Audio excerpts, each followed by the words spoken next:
Okay, and we are live. Welcome, everyone. As I just said a second ago, I'm Amalia, representing the Ministry of Arts and Sciences. By having your cameras or microphones on at the moment, you are consenting to be recorded. And we currently have our SCA harassment and bullying policy on the screen, so please take a quick moment to read that through. The way we're going to handle questions tonight is please type them into the chat and I will read them up periodically. Please keep your mics muted during the duration of the presentation, just so that we don't have, whoopsies, that's my baby's hand over the camera, just so that we don't have accidental interruptions. So if we could all mute our mics. And Richard, welcome, and thank you for presenting medieval and Renaissance banking. Hi, my name is Richard Heyworth, and I'm putting together this presentation. Let me see if I can make PowerPoint work. Oh, it works just like I want it to with spacebar. So this is a presentation on medieval and Renaissance banking, which I've subtitled How to Succeed in Business Without Getting Condemned for Usury. And this presentation comes from me several years ago wondering how banks even worked back then. You know, I saw recently there's the Medici series on Netflix, and they get accused of usury on a number of occasions, because of course they do. And that led me to think, well, if you can't charge interest, how do you run a bank? And so this is kind of the culmination of that, and I put it together for this class. This is the first time I'm actually teaching it. So if there's any things that I'm missing, please let me know. Hopefully your questions will help me to figure out those things that I'm missing as well. But hopefully this will be a pretty quick overview of the situation in the Middle Ages as regards usury and banking as a result. So it's going to be, I'd say 3 sections, and there's 4. So already we have something I have to fix. So I'm going to do a quick overview of modern banking and how banking works. It'll be quick, but kind of important for understanding why interest is a thing and what interest is. Then we'll go into depth on usury and where usury laws came from and how they were administered and how people thought about it at the time. We'll go over some of the solutions to the usury problem that will lead us to understand how banks were operating and how they were getting around the restrictions of usury laws, both from the church and from the state. And then finally, we'll end by discussing some powerful Renaissance banks, how they operated within the system, and then eventually why we don't have usury laws today and when those went away. So at the end of each of these 4 sections, I'm going to open it up to questions. So as Amalia said, please bank them in the chat, and she will ask them so that I can just kind of get through the lecture part as I need to, but you can ask questions whenever you like. All right, so with that said, let's move right along. So modern banking. So the question we have to ask is, how do banks make money today, right? We're trying to figure out how banks back then could make money. We should know how they make money today. So there are 2 types of banks that we typically define. There's commercial banks and investment banks. You may have heard these distinctions, but if not, quickly, an investment bank, like you've heard Goldman Sachs, Morgan Stanley, many of these actually are merged with commercial banks after the financial crisis, but they used to be independent entities. They're typically a fee-for-service thing. So a company will want to do a merger or an acquisition. They will bring on an investment bank to assist them with that process, or if they want to declare bankruptcy, to assist them. As a result, they provide a lot of consulting services, and they charge relatively high fees for those services as well. So it's often a percentage of the acquisition cost. Back in the day, medieval and Renaissance banks did provide this service. They would advise companies, or they would provide help in that way, and they would get a small fee for that. But that's actually a very small part of their business back then. Businesses weren't quite so big. Acquisitions and mergers weren't such the thing that they are today. You didn't see too many stock IPOs that you wanted an investment bank to handle. So this actually ended up being a relatively small amount of their business. And so most of the time, medieval and Renaissance banks acted as the second type of bank, commercial banks. This is the type of bank on your street corner, right? You've seen these a million times. This is Bank of America. This is Santander, which is my bank. Lots of banks. These are the ones you're normally interacting with. What they do is they borrow money through short-term loans. So that's your savings account. That's your checking account. If you have a COD, you're loaning money to the bank in all of those cases. And in all of them, they are giving you a very small interest rate on your money. So a checking account, you get nothing. A COD, you get a little bit more, but you're giving up the flexibility of being able to take it out. In other words, you went from a 0-day loan on your checking account to a 1-year loan on a COD, let's say. The duration means they can get they give you more interest. The flip side is they take your money and they loan it out to people at higher interest rates. So this is your mortgage, this is your car loan, this is the loan that people use to start a business, this is the working accounts that businesses have just to run their operations. All of these are typically at higher interest rates than the interest rates that you are getting on your checking and savings accounts. The difference is how the bank makes money. So if they give you 1% and they loan at 5%, they're making 4% on all of their money annually. That's how they make money. So the question is, why do they charge interest? And an obvious answer is because they want to make money, and that's how they can make money. But the better question is, well, how much? Like, how does a bank know how much interest to charge? And where is this interest coming from? Is it just arbitrary? And it turns out it's not terribly arbitrary. Banks typically look at charging an interest rate which represents a risk-free rate plus a premium for risk, which in finance we call the risk premium, because we're very creative in banking and finance. The risk-free rate is typically supposed to handle what you're expecting from inflation, or if that country is very volatile because of political things happening in that country or in its economy. So if you're investing in a particular country, you'll want to look at those things for that country to get the risk-free rate. Most modern finance considers the risk-free rate as the rate on an equivalent duration U.S. government bond. So if it's a 5-year loan, the risk-free rate is a 5-year government bond rate. U.S. government bonds, for whatever reason, are considered to be the safest assets in the world. Modern history would suggest that's maybe not the smartest thing for the world finance community to do, but that's nevertheless a thing we do.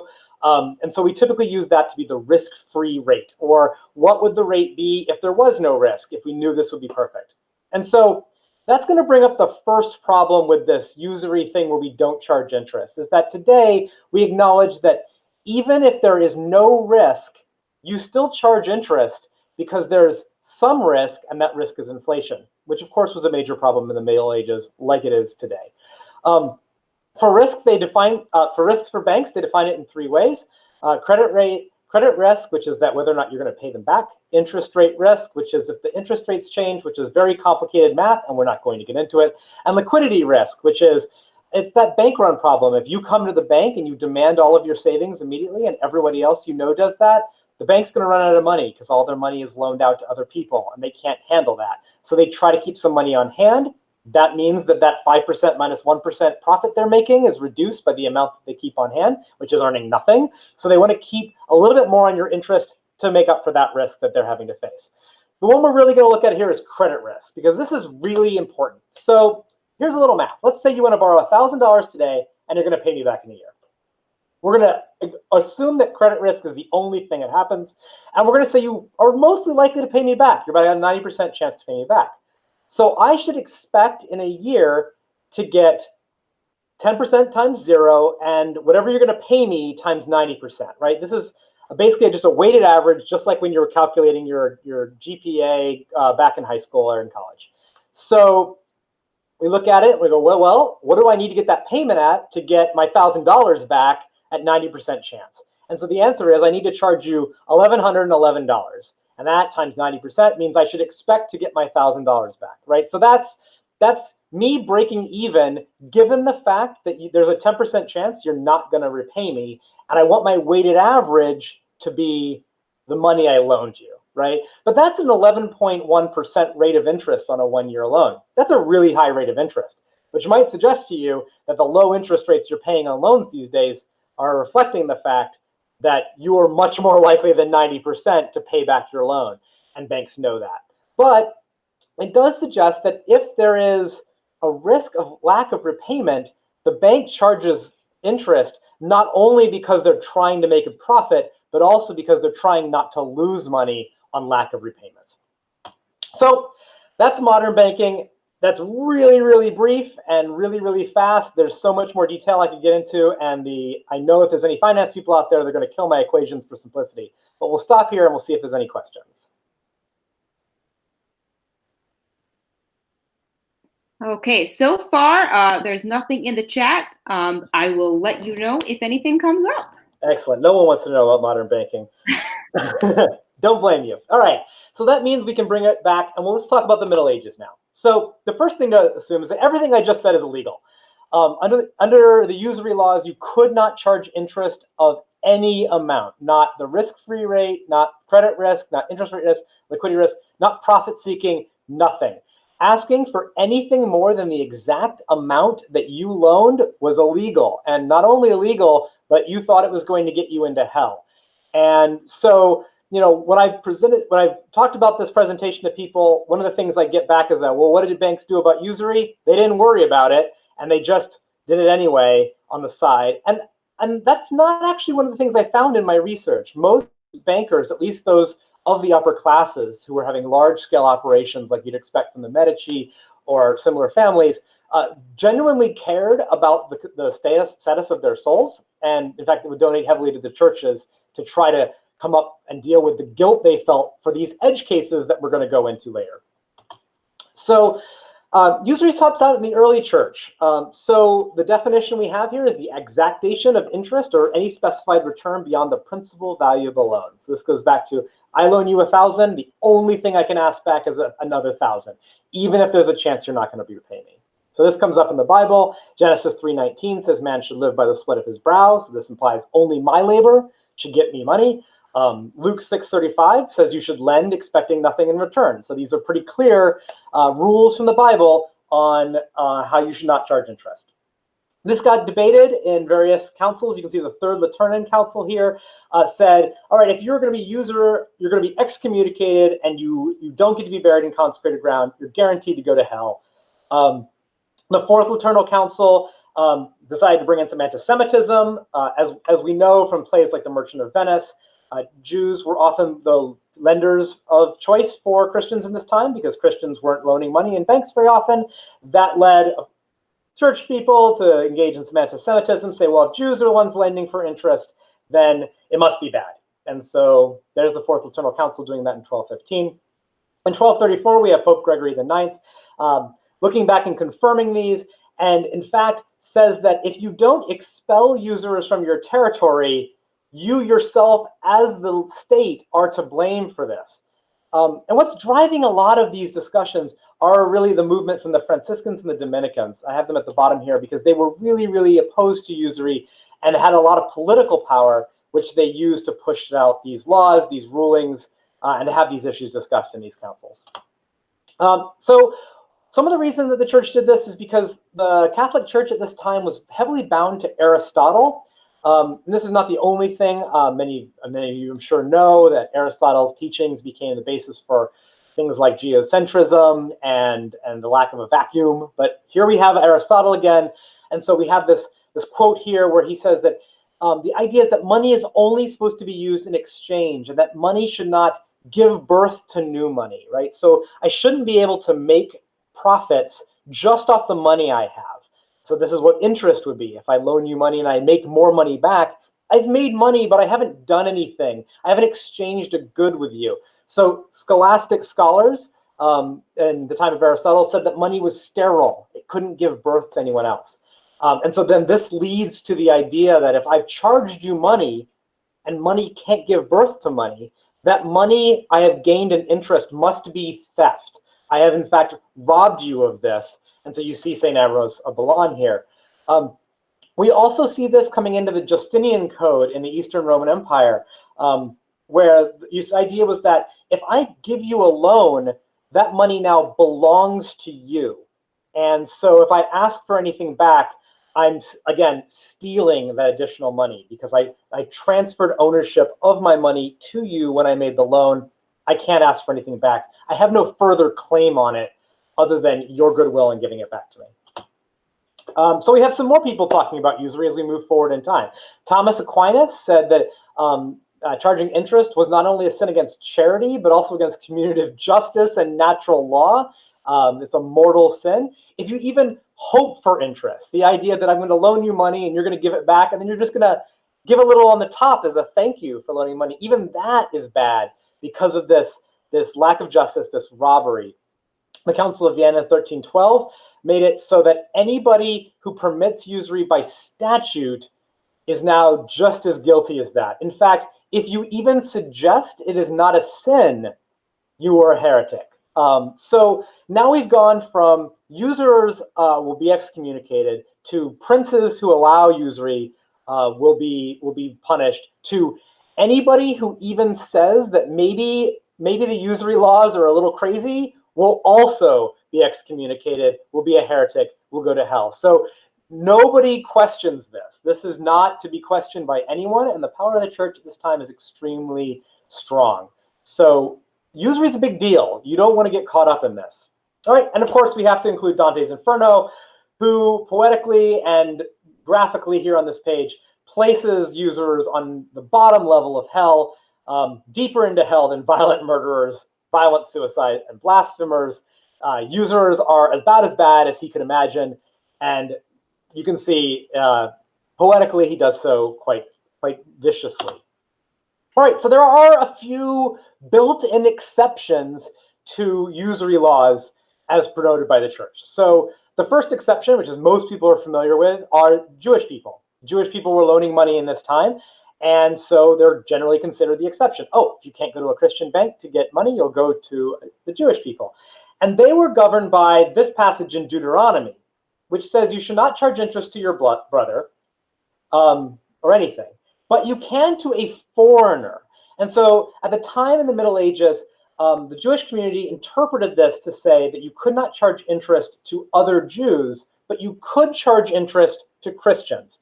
And that allowed Jewish banks to be prominent in this time period around the usury laws. It still meant that other Jews had no one to go to for banking of any kind of this type. So that was a problem. The second exception is ownership. So if I buy something from you, or I buy a portion of your shop for the loan, then that's not usury for me to get that portion of your profits back. So if I give you a loan in exchange for 10% of the profits of your business forever, or until you pay the loan back, that 10% of profits I get is not usury. Although in some cases it is usury, but in general it's not, and we'll go into some of those details.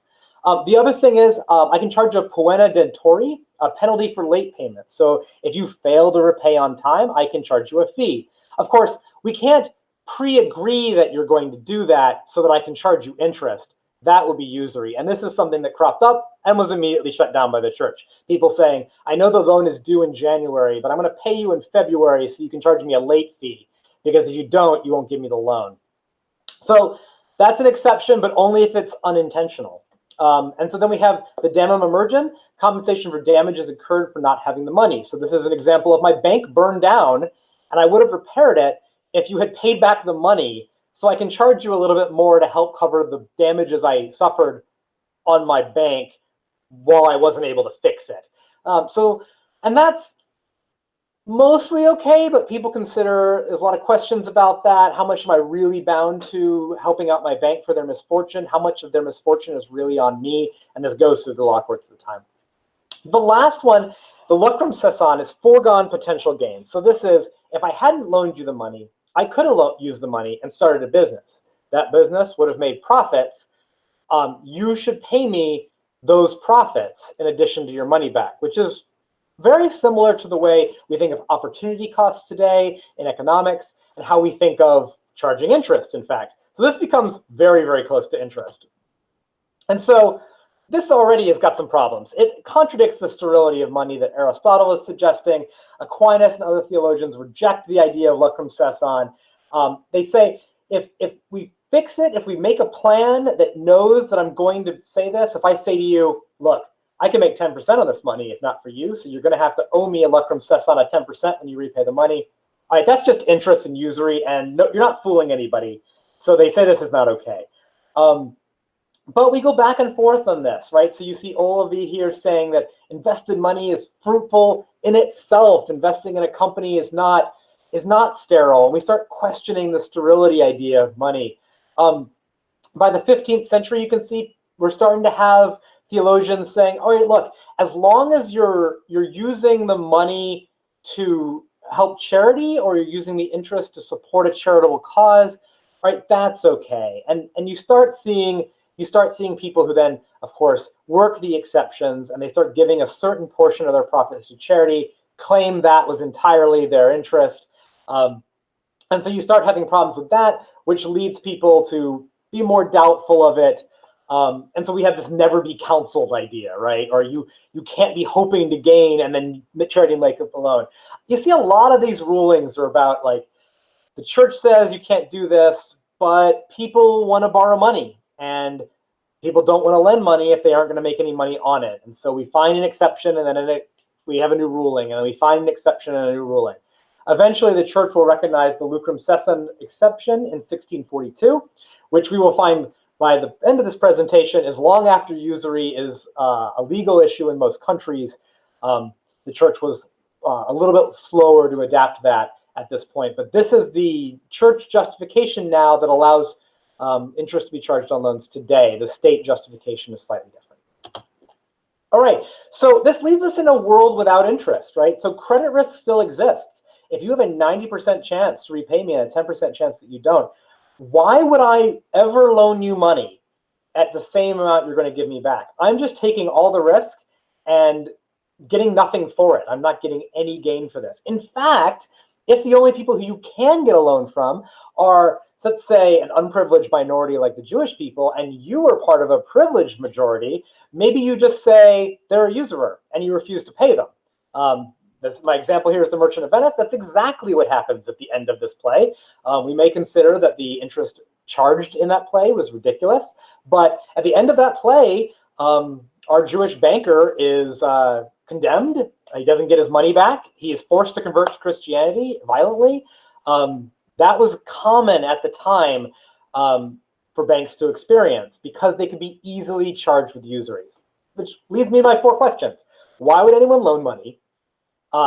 Who would do so? What kind of person could possibly do that? How risky would that be if most people aren't going to pay you back? And if that's the case, what interest rate would you charge? And we're going to see that the people who go around usury laws, who take their own souls and their own freedom in their hands to provide loans to people, then tend to be kind of disreputable sorts, and people who charge extortionary amounts for loans, right? So now we're talking about, the mafia boss on the corner is going to loan me money as opposed to a fixed bank. Which is our final question then, is how did Renaissance banks exist? The ones that weren't the pawnbroker on the corner or the loan shark that you met in a shadowed alley. How do these legitimate banks work in this usurious context? All right, so we're going to pause again for questions about usury. I don't know if there's any you can really answer beyond what I've told, but we'll open it up. Okay, we did have a question in the chat. Let me see. I'm sorry, it's not letting me access chat right now. Oh, there we go. Okay. So someone had asked, this was a couple slides ago. So how did Jewish bankers manage to do it at that point? Specifically, how was the collection of loans by Jewish bankers enforced if the Christian rulers can't enforce them? So most people at the time generally considered that the Jewish people did not have to obey the sort of same usury rules that Christians did. I mean, and partly this is anti-Semitism again. People looking down at Jews as lesser people. They have their own quarters of the city. No one really should take a loan from a Jewish banker, but we kind of overlook it if you do, because we consider that to be kind of low-life area of the city. So if you'll remember in The Merchant of Venice, the characters taking the loan are doing so out of almost desperation, and they know it's kind of dirty and they're not supposed to do it that way. And so you really shouldn't be, and so no one's giving any support for this. But it's kind of well known that if you need to take a loan and you're really desperate, you can go to a Jewish banker. But you're not seeing a lot of support for that, and you're certainly not seeing a lot of support in the laws for that. Some of the ways they get around it we'll go over in some of the exceptions that were available to them as well as to Christian banks. But a lot of things get hidden in that kind of, well, these people are kind of bad people anyway, kind of world. Do we have anything else? That is it in the chat at this point. We had a great comment that, gosh, student loans often feel like theft. Well, I'll go into the rates that we eventually decided were usury at the end of this, and you can compare that to your student loans. All right, so with that said, let's figure out how to solve this problem of usury. All right, so the first problem we have is national debt. So you're a country in the Middle Ages, and you tax your citizens, mostly your nobles, to run your government and to keep your king in a fancy castle and to buy new dresses for his wife and his daughters. And now you want to go to war because, of course, you want to go to war. This is your prestige and your honor and your power on the line. But where are you going to get the money to outfit your war? And where are you going to pay your soldiers? I mean, you can force the peasants, but the nobles probably aren't going to do this. So you need a lot of money. But you have this problem where the only people loaning money are terrible. And they're that mob boss in the corner who's charging terrible amounts of interest. All right, so you got to have a solution. And the solution is not going to come from bankers. It's going to come from states who need money. And they need to figure out how to get people to loan them money. So the first solution is that go back to that ownership exception that we talked about earlier. So Genoa does this in 1149. They're the first to do it. The town council gets together and they say, here's what we're going to do. You're going to give us a loan. And if you give us a loan, we're going to give you ownership of a portion of the tax revenue of the city. And so that's going to get us around this. And so Venice follows soon thereafter with ownership of the tax revenues just from the Rialto. And eventually, because Italian city-states are mostly using mercenaries to use their wars and they need more money constantly, they eventually give out tax revenues from the salt tax. And so we start seeing salt in this way used to refer to loans or profits from loans, kind of like a slang term here. But ultimately, this doesn't produce enough money because not enough people are really willing to take it on, given the risks that the Rialto might face, especially in a time of war, or that salt trade might face, especially if Venice is being invaded, right? So these things don't work very well. And eventually, by the 13th century, we see a lot of these major city-states in Italy move to what we call forced loans. So a forced loan is exactly what you think it is. The state comes to you and says, you must loan us money, and we're going to give you interest. And eventually this becomes, you'll get perpetual annual payments of interest forever because we're never going to pay you back, which, by the way, is how most government debt works today. If the government puts out a 30-year bond, 30 years from now, they will pay you back the bond with money they raised from another 30-year bond. And so it's very much a perpetual national debt. We very rarely pay it off. And so this was the case back then. But see, now they were forcing you to do it. And so the idea is, if I've required you to give me a loan, I'm giving you interest, but you're not asking for interest. You didn't demand that interest of me. I, in fact, demanded that you take the interest from me. And therefore, it's not usury because me, as the state, use the power of my army to compel you to do this. The sin is not on you. And since I'm not receiving interest as the king, I'm obviously not committing usury either. So everybody's covered here. All right, so we did that by assigning loans to the population based on their ability to do so. And this seems fair, right? We should charge rich people, we should force rich people to loan the government more than poor people. This feels like progressive taxation. Of course, the problem is that then we're giving out interest. So now we're just perpetualizing inequality over time in this system. Fortunately, the rich people of your town are the most likely to lead rebellions against your rule for taking their money. So by giving them the interest and by increasing their wealth through this mechanism of forced loans, you can kind of avoid the revolt problem you would have if you just confiscated their wealth directly. And so we have this benefit now. The state gets financial support, the rich people get to get richer, and nobody calls it usury. So this is a good solution to the national debt problem. And we see most of the southern portions of Europe pick this up pretty quickly. Of course, this leads to a second problem. All right, so now if I've been forced to take a loan from the government and I get, you know, $100 or 100 ducats or whatever every year from them for my loan, can I sell that promise to a third party?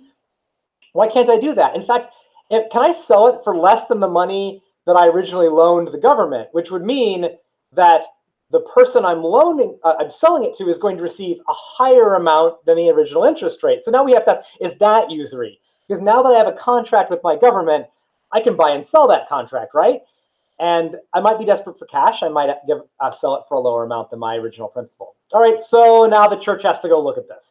All right, so we first start off with in the 1350s saying, look, like I'm doing a purchase sale with the secondary person. The interest is coming from the government. So since I'm not charging interest, I'm in this between middleman state, we're fine. But we get some arguments, right? So we have a Dominican responding to this saying, look, you know, and when you're buying this, that you're now going to profit from the interest. Unlike the first person who the state was forcing to give this loan, the second person is knowingly giving a loan. They're purchasing this for the interest they're going to receive. And so that's gotta be sinful, right? That has to be bad. And so we ended up getting a lot of controversy. So jurists side with the Franciscans saying it's fine, and so the state tends to go that way, which I'm sure had nothing to do with the fact that the state was the one that needed the money.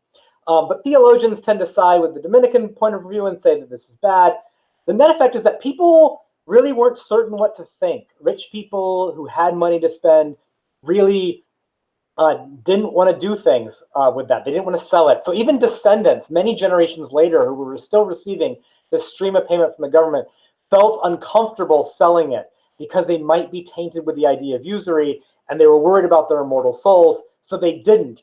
Even when their families were on the verge of bankruptcy, they would not sell the loans and give up that tiny stream of interest for a large payment because they were worried about this. And so we just kind of muddied the waters with this discussion and never actually led anywhere, and just people stopped because they were worried about it. All right, so forced loans don't work. We need a new solution. So the Northern European solution was the 12th century Genoa solution, which is we're going to give you ownership. And so this comes from this idea that way back, we're talking 8th, 9th century, the Carolingian contracts of the census. So I die and I want to give my lands to a monastery, but my land is what's keeping my heirs alive, right? It's paying for them. So what the monastery does is it just gives them something to take care of it, right? So it gives them the wheat from my wheat field to eat, or it gives them the wine and they can sell it so that my heirs are getting something back, right? It's not just that I gave 100% to the monastery, which then very few people would do. I'm giving most of my farm to the monastery, and that makes certain that I get to go to heaven, but it also makes certain that my heirs get to eat.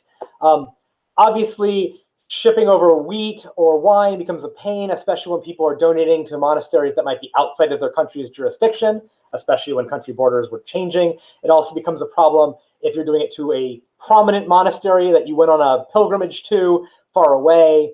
You can imagine that this becomes very difficult. So by the 12th century, we just simplified it down. The monastery is going to pay you money, and they get all the rents from that location, and they pay your heirs money. Perfect. All right, so we've got two different types of these that we can do as a government, right? So I can like buy real estate from you, or rather you could sell real estate to me as the government, and I will give you a perpetual annual income. It's just like you giving your stuff to me as a monastery and I give you perpetual annual income, except now I'm the state, and that's allowed me to get some money. I don't give you your immortal soul, I give you cold hard cash for your real estate. The other thing I might do is I might just do it with money directly without a property transfer. This is the second form. Obviously, now we're getting a lot closer to the idea of usury, but we're using that ownership exception to say that what I actually do is I own this asset and we'll give you a perpetual income for that, right? So that's how a lot of northern states, so England, Germany, France, this is how they're financing their wars. They're giving they're selling portions of the royal lands to wealthy citizens in exchange for a constant stream of money. And when they're being less honest with themselves about what is and isn't usury, they're just saying that they're providing benefits from the crown in exchange for the stream of cash. So this is how you see governments funding themselves. But, you know, now we've got some questions, right? So we got to look at this. So in 1218, the Archbishop of Rheims is saying, well, I don't know. That sounds really questionable, right? And so, well, that sounds like you have an immoral hope of receiving payments. Didn't we say that even wishing to get interest is usury? This seems like it. All right, maybe it's not usury, but it's immoral and illegitimate. Okay, like it's fine but if it's property and not money. Okay, well, and you can kind of see as we go through here that what's going on a little bit is that states need to fund themselves. States have a lot of pressures on them, especially the pressures of war, to get this money. And so they're going to make sure that people and theologians and popes who are allied with them, or popes who want to engage in wars on their own behalf, also agree with them on this. And so as time passes, the strictness of usury laws start thinning out. And so you can start seeing that, like, you start getting these questions. Well, you don't know how much money you're going to get in the future, so you're not certain of the interest, so that's fine. There we are in 1276, right? By the 13th and 14th centuries, we're starting to acknowledge that if it's not usurious, as long as you can't demand full repayment from the state. If you only can get that stream of payments and you can't demand your original loan back, then it's not usury, because you're not certain. I mean, your government could fall, the king could get deposed, you wouldn't get it back. So you don't know you're going to get the interest. All right, so that's fine. And so we end up with these two papal bulls in the 15th century really nailing this down. And we say it has to be tied to real estate. It can't be more than 10% of the original sum. And the seller, but not the buyer, has an unrestricted right of redemption. So the king can choose to pay you off and stop giving you your 10% annually, but you cannot tell the king you're demanding your money. So those are the conditions under which rents are not going to be usury. And so these get primarily used. They're a common form. And so banks start to be able to emerge in this period using these rents to make money. It's not much money, and again, it can't exceed 10% of the original sum, but they're able to do this. So in this period, you start seeing some of these early Italian banks emerge, right? So they conduct their business behind benches at tables in the streets, and the Italian word for benches is banchieri, which is where we get the word bank from. And so when you talk about three levels of banks, so we're going to use Florence as an example. It was one of these early banking cities. So we had the Banchi Pinello. These are pawn shops. So these are absolutely just straight up usurers. These are this guy on the corner who's going to charge you tons of interest rates, and he knows he's charging tons of interest rates, and he knows his soul is going to hell, and he knows it's illegal. And so what the people in charge of Florence do is they say, all right, well, you can't do that. That's usury, and we're not going to stand for that. In fact, we're going to punish people by charging them 2,000 florins in a fine every year that they try to conduct a usurious business. And this means that the state isn't supporting usury. In fact, it's punishing it with a criminal offense. It also means on behalf of the pawn shops, they know that all they have to make is $2,000 in a fee to be usurers. So they charge very high interest to pay that fee, but it does allow you to make loans if you're willing to pay the price. The middle group are these banchi a minuto, the small banks. These were typically like pawn shops. So they were buying and selling family jewelry. So you get cash for your jewelry, and then when you went to buy it back, you'd have to pay more than you did in the first place, like a pawn shop. The idea being that it's property being exchanged hands. It's okay for a merchant to make money on buying and selling goods. This is not usury, but it is a little bit like usury because you're charging more for the loan at the end than you did before. I suppose they don't have to pick up the jewelry, but it does have sentimental meaning to them. The ones we really want to focus on are the banchi grossi, the great bankers. So these are these big, powerful Renaissance banks that everyone's heard of.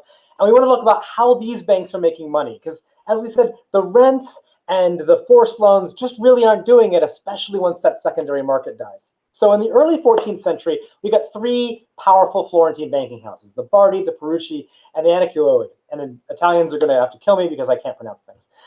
So they're all over the place, and they're using their money that people are depositing with them largely to buy properties and to buy real estate and to buy companies. Because again, we're trying to skirt the usury laws here, and the rents and the forced loans aren't enough. So we're buying businesses. So the Bardi family's chief product was high quality cloth. They bought a lot of weaving stalls and made money on that, using the deposits they'd received from people putting money into their banks. So really banks starting out as kind of investment houses, they're investing in things.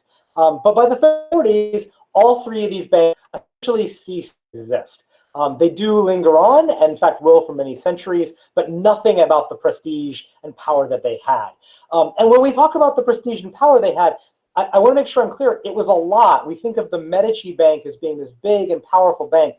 Each one of these three banks in the early 14th century was individually bigger than the Medici Bank would be at its peak in terms of amount of money they have and amount of wealth they have compared to the level of the society around them. What happened afterwards, after this 1340s bankruptcy of these banks, is we have the Black Death, and we have a quarter of Europe die. There's just less money being made and less economy. So at that point, it's harder for the Medici Bank to get as big and as wealthy, although they certainly were extremely wealthy for the time, and they had access to the early parts of the Renaissance, which they kicked into gear. So we remember them a lot more than these early banks, especially since these early banks just simply didn't last as long. Why didn't they last as long? Well, they loaned money to monarchs, because monarchs are the people who have the money that they want to borrow, and the money they want to borrow is in large amounts, and so you can make money on monarchs, and they have the land to give you to get around these exceptions. But monarchs and popes are the people you're loaning to, but they're really powerful, and they can just say, I'm not going to pay you back.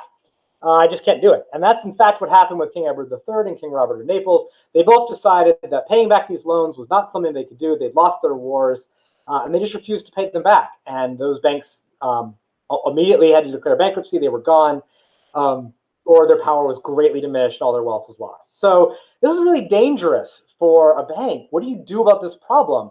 The only people rich enough to need your services are the very people powerful enough to deny you repayment at the end and destroy your business. All right, so our solution is, well, I'm going to have to become as powerful as a monarch or pope myself as a bank. And this is where we bring ourselves to the Medici. So this is the Adoration of the Magi painting. Right there in the middle with the gray hair and the black cloak is Cosimo de' Medici, the founder of the bank. In red, beneath him is his son Piero. And on the left, we have Lorenzo the Magnificent, looking very magnificent in his red tunic and white tights, along with his friends and his brother, Giuliani. So once you're being painted in pictures as the Magi visiting the royal family, you've clearly gained an amount of power and prestige that you can deal with loaning to the Pope or to kings without as much fear of retribution. So this is the solution, and we get to it in the next century.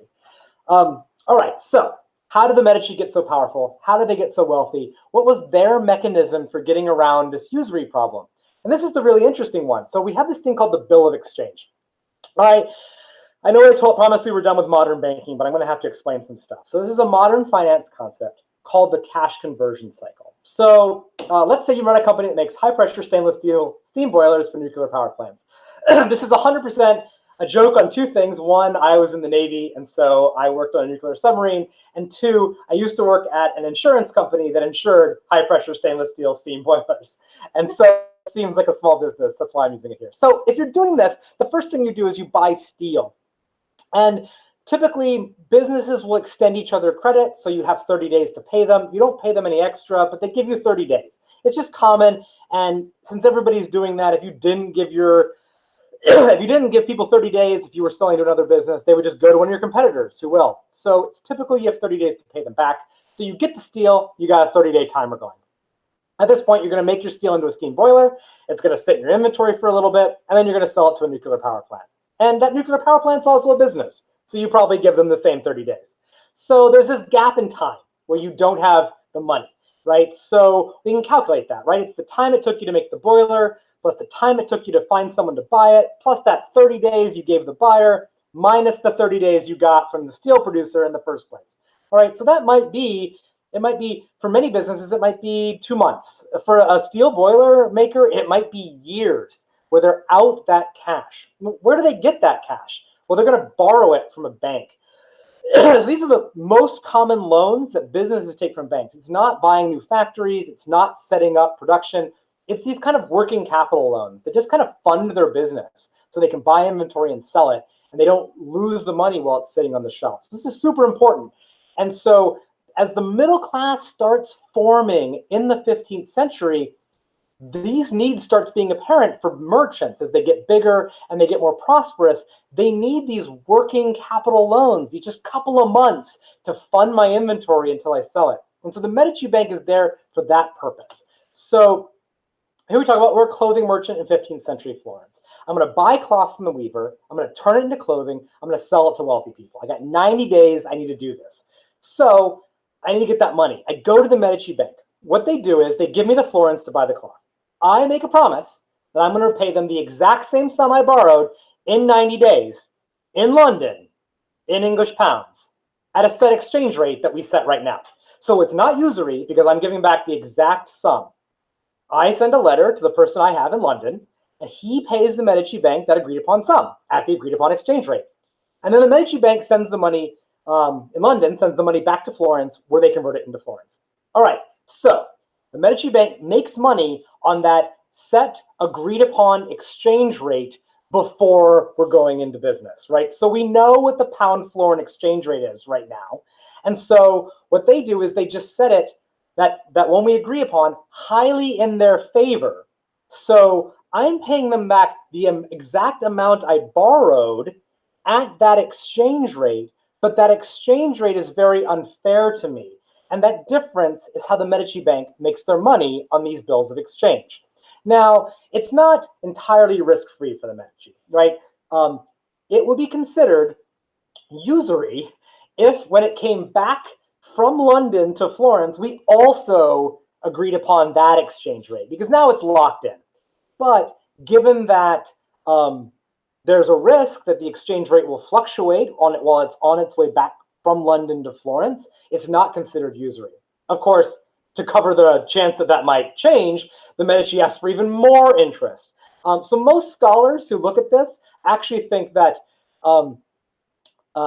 had borrowers been able to just take loans like we do today at interest rates like we do today, or even higher interest rates because of greater risk at the time period, they probably would have done better off than they would have under the bill of exchange system designed to get around the usury system, because it was charging them so much in these exchange rates. But this is also why banks in the 15th century called themselves members of the Money Changers Guild, because they were making money on foreign exchange. Obviously, they were also, as I say here, investing in these other things, but most of their money was coming from these bills of exchange, the growing middle class, which needs this cash conversion cycle finance and are willing to do so at high rates from the Medici and this kind of convoluted foreign exchange system. So again, we have to figure out whether this is usury. So jurists and theologians say that the backward risk means that it's not, and it's going to be okay. But again, we have this problem where you're spending a lot more money and interest than you should otherwise. The other benefit of this system is it also allowed you just to transfer your money. Like, forget taking a loan. I could get my money transferred from Florence to London because I'm going to go to London on a trip.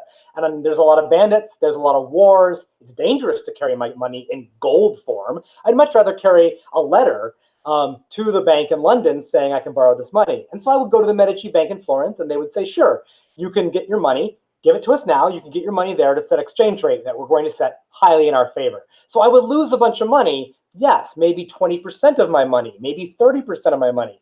But I'm not losing 100% of my money, which is what I'm worried about from the bandits.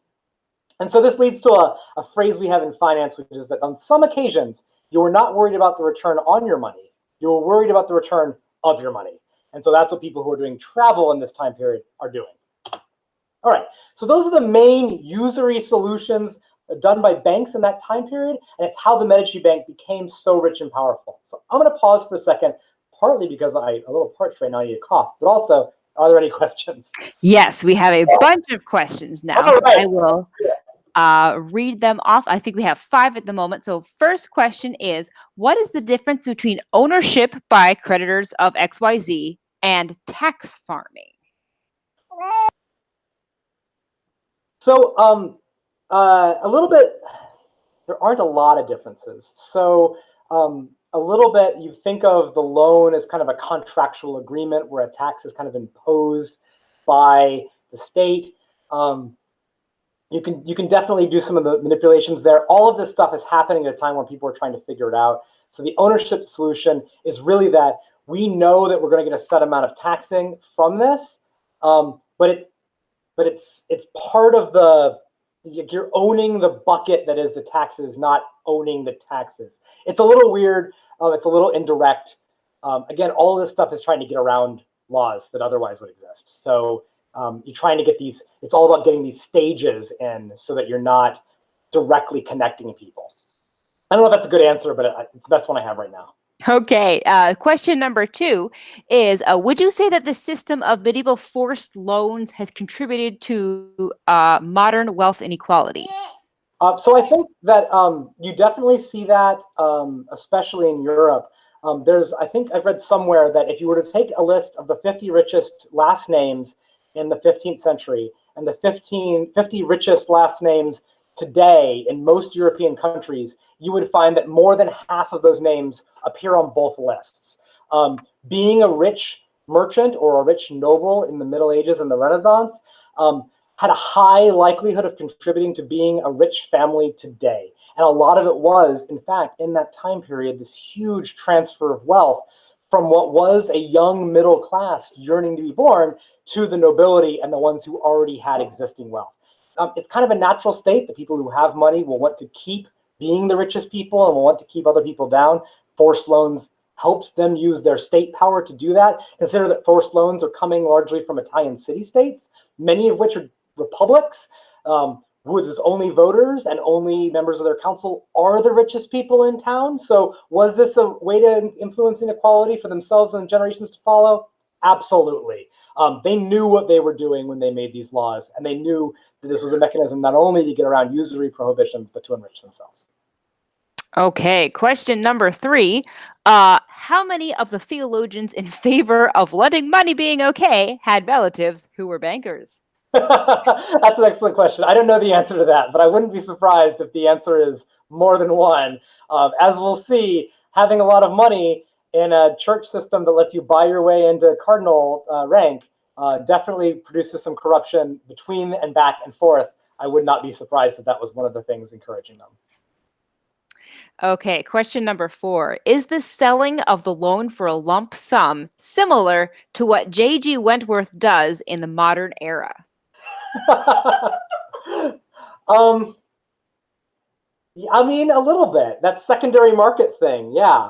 You see, there's a lot of businesses that do that today. So it's not just J.D. Wentworth, but this is like people who offer to buy your mortgage or buy your home, and then they're going to sell it for more. Or you get people who are debt collectors, right? So they buy your debt from your bank and then come after you on the hopes that they can get more than the zero the bank is expecting. So they bought it from the bank for pennies, and then they come to you for the dollars. Yeah, this is a business model that exists forever. The secondary market on loans has existed for, hundreds and hundreds of years. So we're starting to see it back then, and we're starting to see questions about whether it was okay back then. We see a lot of questions about whether it's okay today. Okay, and last question. Are these banking houses really banks, in quotes, in the modern terms, or are they more like venture capitalists? So the ones in the 14th century, which I think what you might be referring to, look a little bit like venture capitalists or more like a private equity firm, yeah, because what they're doing is they're buying companies with their money. And so they have investors essentially who are putting their money with them, and they're buying companies. That's private equity, which is venture capital. It's also like buyout firms, that sort of thing. So yeah, the 14th century banks really do look a little bit like that. So we think of them as banks because people saw them as a safe place to put their money. And for most people, not really knowing what banks do with their money afterwards, they don't think of it so much. So, I went to the corner and I went to the bench where the banquieri are, and I gave them my money, and I knew it was going to be there for me when I needed it down the road. That's a bank to me, and so we think of them as banks. But yeah, what they were probably doing is much more similar to a private equity kind of arrangement, with the exception of the money they were loaning to monarchs in exchange for rents or other systems. Yes, they were operating much like what we would consider a modern private equity investment house today. Obviously, that's not the case by the time you get to the Medici and the bills of exchange. Okay, and then we just have a question that bills of exchange were in use in Islamdom by the 9th century. That's from Basil Dragonstrike. That's amazing. So I will have to look into that. I am not in any way surprised that the Islamic world came up with something before the European world did. It seems like that's everything math related was done that way. So I would not be surprised, but I'm not familiar with that. I'll look it up. Thank you very much for letting me know. Okay, and we had one question just come in. Sure. Which is, do you know how the banks relate to the Florentine dowry fund? Oh, somebody said they were going to ask about that, and I forgot to look it up. I'll have to get back to you on that. I'll answer in the event. I looked up something, but I've forgotten because I forgot to refresh my mind before this presentation. So I do have that answer, but I just don't have it handy. Okay, I think we're all caught up. All right, so let's move on to powerful Renaissance families.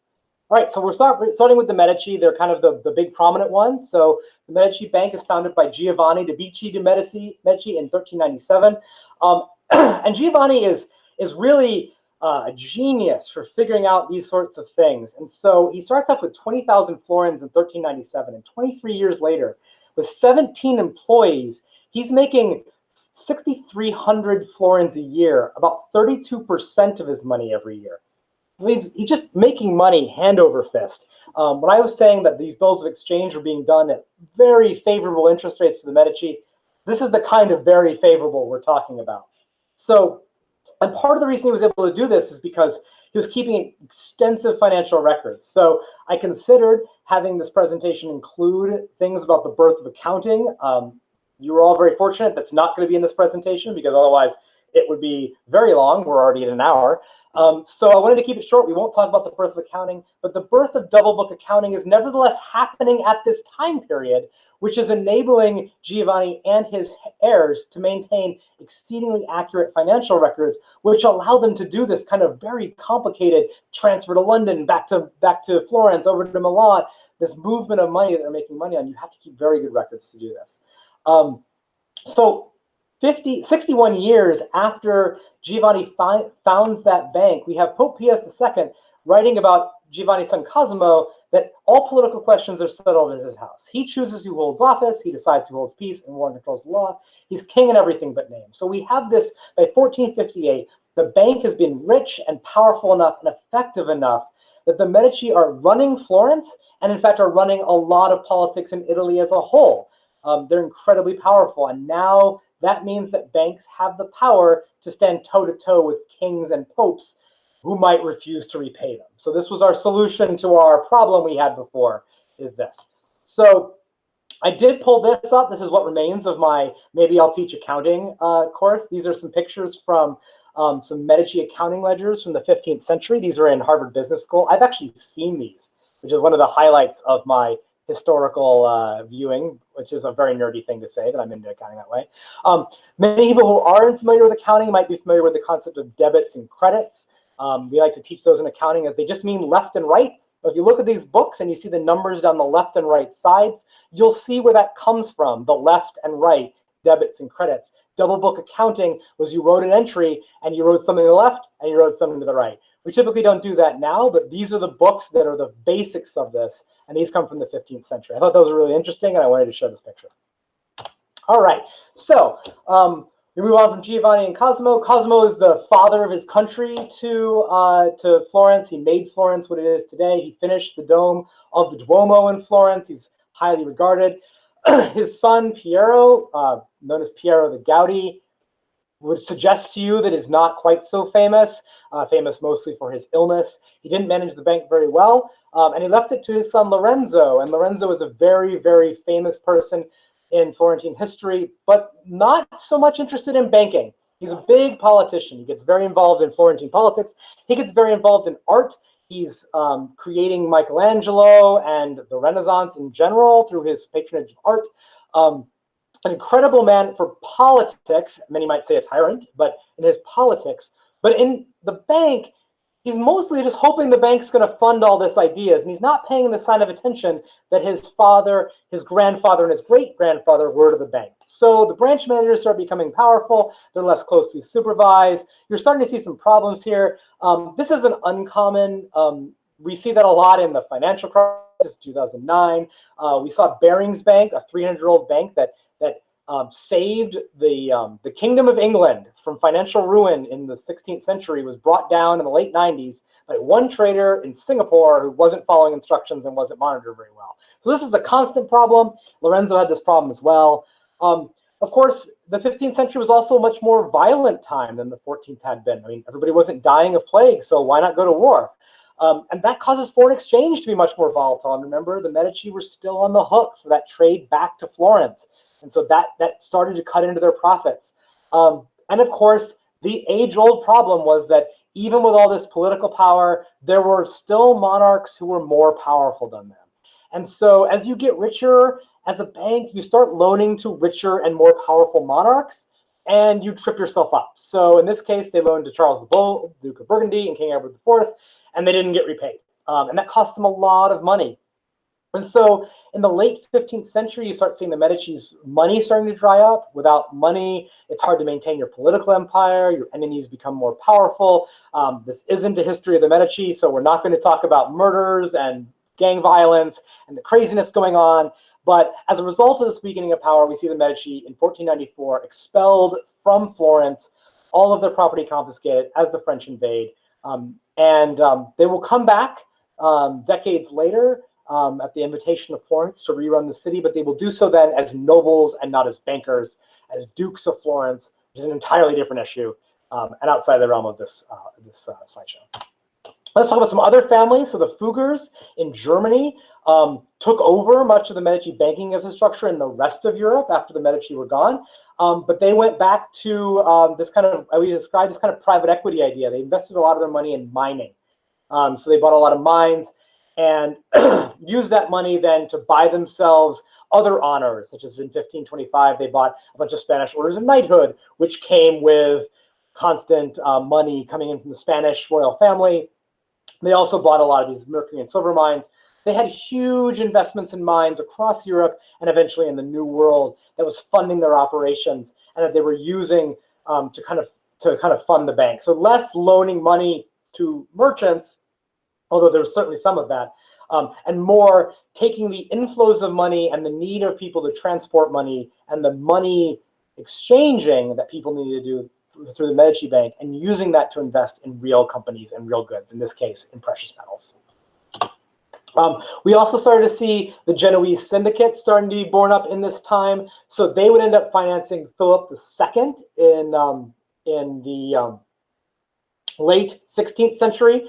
And these bankers, basically, rather than being one big collective of banking families, there were several families, and they would loan money to each other and work as a syndicate, keeping prices fixed, exchange rates fixed, and that sort of thing. So if one of them went under, the others could protect it. And this was a much more stable system. But it also meant that once they became powerful enough, and they were the only ones really loaning money to merchants, you couldn't default on your loan, even as a monarch, because all of them are kind of working together as this syndicate, and they'll just shut you out. So the moment you fail to repay your loan to one of these banks, you lose the ability to borrow money. And so this is kind of a big deal. Philip II thought that he was big enough and powerful enough that he didn't have to pay his loans. And so the Genoese syndicates just cut him out. They would just refuse to loan to him, but he still wanted to go on a lot of wars. And so he goes to the Fugger family, and they loan him some money because they're knights of Spain, right? And he's the king of Spain. It's just not enough. And so he has to go back to Genoa. This is kind of the period where we're seeing like the Spanish Main happening and like the attacks on England. Part of these financial problems were part of the reason that Spain did not press that campaign more. All right, so he goes back hat in hand to Genoa because he wants to prosecute these wars. And they say, okay, well, you took loans from other banks and you're not going to be able to do that if you're going to borrow from us. So you're going to come back to us. We're going to be your only bankers. You default on all those loans because we want to show how powerful we are and we want to punish them for breaking the syndicate. So he does that, and this caused a great deal of damage to the Fugger Banco Company. They had to sell off a lot of their mines and holdings, and eventually, outside the period in which we're going to discuss, but by 1657, they had in fact lost their banking empire, and now they're just wealthy nobles. So big tears for them, but they're not banks anymore, largely because of the damage that was caused by Philip II refuting all of his loans in order to appease the Genoese. So we've maybe found the secret to how to deal with the unruly king who doesn't want to repay you back, is start being extremely cutthroat and control all the banking that he needs. But it's not just the people that are powerful dealing with monarchs. We also just have merchants dealing with monarchs and merchants dealing with banks, and they're growing in power. So now we're going to the law courts to just sue people for what they're going to do. So we start getting some of these cases. So in 1436 London, we have this interesting case where a bill of exchange was sold. And we're like, well, what does that mean? Who do we have to pay? And it was sold several times. So who do I have to pay? Is it the person who has the bill of exchange now or the person I borrowed money from? Because I only want to pay the person I borrowed the money from, not the person who now holds this bill of exchange. Isn't that usury? And so the court in London said, all right, it's the person who now has it because money has exchanged hands. And so you have to follow down the trail.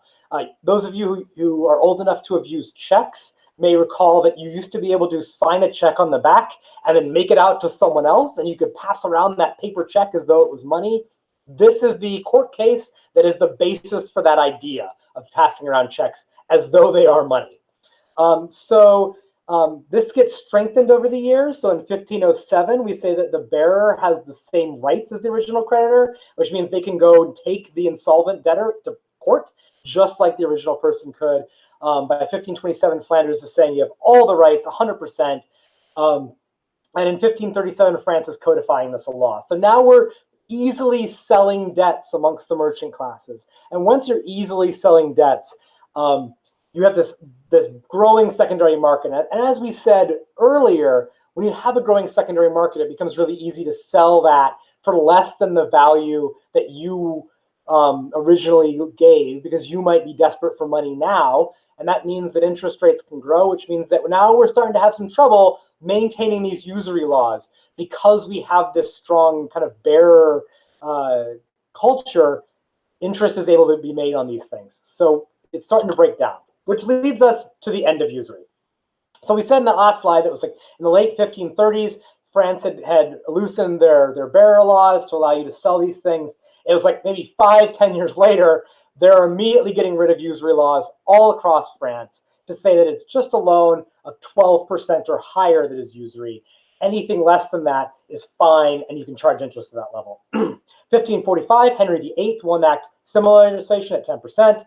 Edward VI Parliament gets rid of that in 1552, and Elizabeth finally reenacts it in 1571, such that it becomes a permanent law in England in that period. And pretty soon, after France and England kind of lead the way by the late 16th century, we see this kind of happen across Europe, where usury laws become a level of interest and not the idea of any interest at all, which is why when we use the word usurious today to mean a loan, we usually mean it's expensive, the interest is really high, it's unjust levels of interest, not that there is any interest. And so that word kind of changed largely as a result of these actions here in the mid and late 16th century. And of course, by the 1600s, outside the purview of this discussion, these changes are going to cause a financial revolution, and banking, insurance, and trade all spring into existence in the 17th century. That's when we start seeing the first insurance houses out of Lloyd's of London. That's when we start seeing the first stock exchanges. Financial innovation explodes once this happens. And so this is really a big turning point in the kind of medieval and Renaissance views of usury and the ways we get around them, and the modern world, which is kind of run largely by an assumption of interest in a large financial sector. So that brings us to the end of my presentation. So I'd like to open up to questions once more.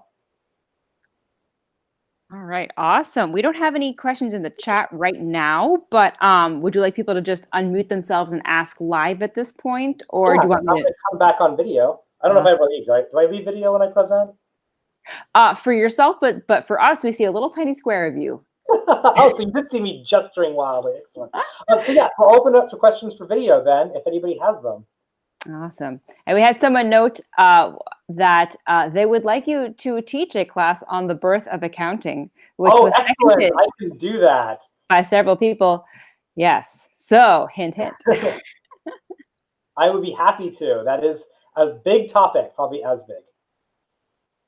Okay, and we had another fantastic comment that closed captioning translated Medici to meta cheese. That's amazing. Thank you, Google. That's amazing. All right, so any questions? Kind of only half question, half comment. First off, this was so cool. I'm so happy you taught this. So I found it interesting when you were talking about the Genoese syndicates, where it felt almost like a proto credit score of like all of these different banking groups have said, yes, you're worth lending to no, and how that seems again like you can really see how this stuff worked over time. Is that kind of like, is that an accurate understanding of that, or? Yeah, no, I would definitely say that is an accurate understanding. But this idea of how do I make powerful people pay me back? And fundamentally, the answer is if you're a deadbeat and you don't pay back, other banks won't loan to you. We have that same system. They just did it in a concentrated area because that's where all the banking was at the time. But yeah, it's very much the same thing as credit score. I am curious. Sorry, She's in the same room as me. Yeah, this is Philippa, but I'm just in the same room as him, so looks like he's talking. I'm curious if you know anything about like the relative wealth levels of families like the Medici versus like royalty and nobility. So I mean, it's a tough question. I don't have the numbers offhand. I'm sure that they could be found. Popes and the royalty are obviously, in general, the richest people, especially if you're running an entire country. You think France has 30 million people, Florence has a couple 100,000. So the Medici are powerful enough to be nobles and rulers of Florence, but the King of France is huge and powerful and funds giant armies and has a great deal of power. So you're seeing a lot of wealth, but it's not the same kind of wealth that you're seeing from these powerful monarchs. And in fact, if you go to the tomb of the Medici, where Cosimo and Lorenzo are buried, you're going to see really, really fantastic marble sculptures made by their friend Michelangelo and nothing else. It's kind of a barren room with just fantastic Renaissance sculptures in it. Because while they were wealthy, they were not the kind of wealth you saw from monarchs at the time period who had millions of subjects sending the money out constantly. I don't have relative between them, but the bankers were still very firmly middle class.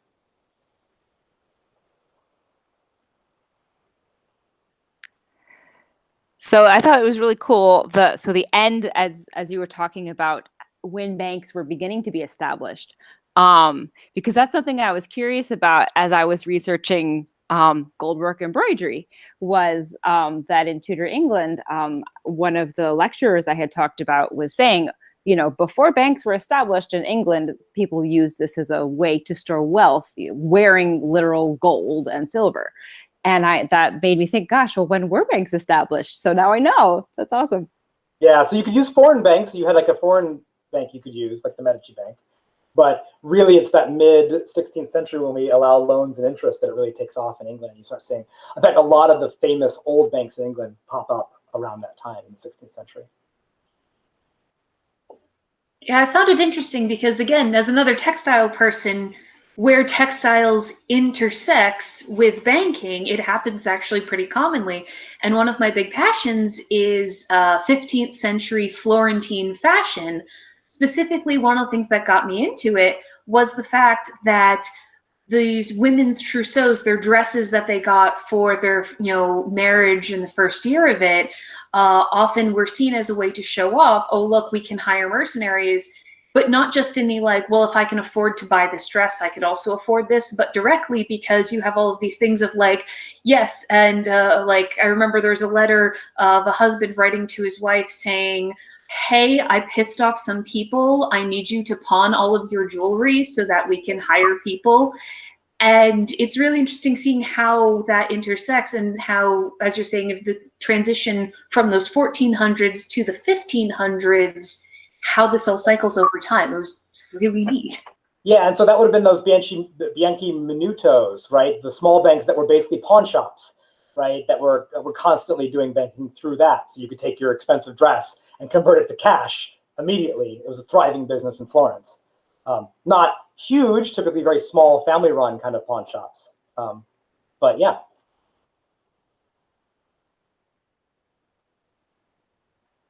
Great. Well, if there aren't any more questions, thank you all so very much for coming. This is a lot of fun for me. This is my first class at this level teaching in the SCA. I'm brand new, so this was a big deal for me. I really appreciate everyone being here. It means a lot. And thank you very much. I believe Amalia shared the link to the PowerPoint. So yes. If you need that afterwards and didn't grab it now, just say so in the event. I will post the link there. And we'll be posting the link to this recording soon. But you can see that, and we'll share that out to people as well. Yes, and this will be on the Kingdom YouTube, and I'm going to stop recording now.